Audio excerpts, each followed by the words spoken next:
I pozdrav svim ljudima, Milica PvP, dobrodošli u novi klip. Danas ćemo raditi recenziju Redmi Buds 3. Kao što znate već smo radili recenziju Basic 2 slušalica, pa hajdemo da vidimo kakve su Redmi Buds 3. I hajdemo da počnemo. Kao što možete vidjeti, u kutiji se nalazi kablić za punjenje i ova knjižica za uputstva. Ima naravno na više jezika. I kao i slušalice. Ok, evo kad se otvore slušalice.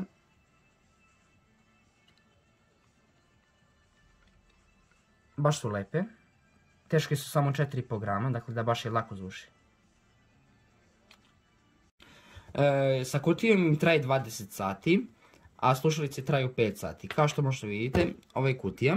Kada se otvori, naravno, one pune slušalice mogu da se napune 4 puta. Vidite, kad stavite ovako, one se pune. I evo ga stari model Basic 2, evo ga novi Redmi Buds 3. Kao što možete vidjeti, ove se baš lepše otvaraju i manje je kutija naspram ovih, vidite, dosta su i lakše.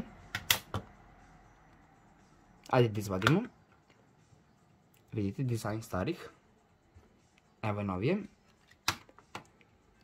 Sad, što je bitno, ove su dosta lakše Redmi Buds 3 od Basic 2.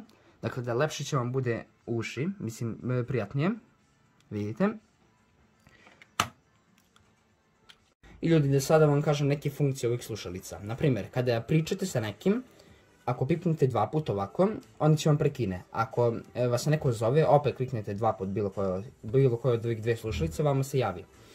Sada, kada slušate neku pesmu ili video, nešto, video materijal, ako kliknete 2 puta, onda će vam premota.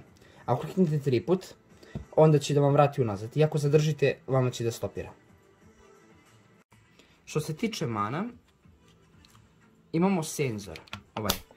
Što se meni tiče, on je baš loš, morate baš da se potrudite da budete precizni i da kliknete. Desilo mi se par puta da kliknem da ne reaguje, dakle da, to je isto velika mana kod ovih slušalica.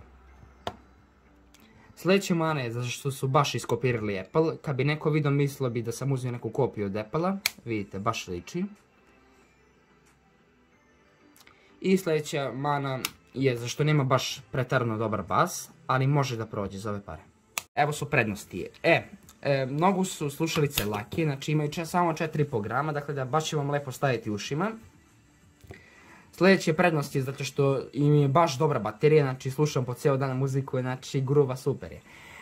Također prednost je zato što su kratke i ima baš čist zvuk i mnogo su dobre slušalice. I hvala vam što ste pogledali ovaj video, nadam se da vam se svidio, ako jeste ostavite like, share i subscribe. Vidimo se u sljedećem. Pozdrav!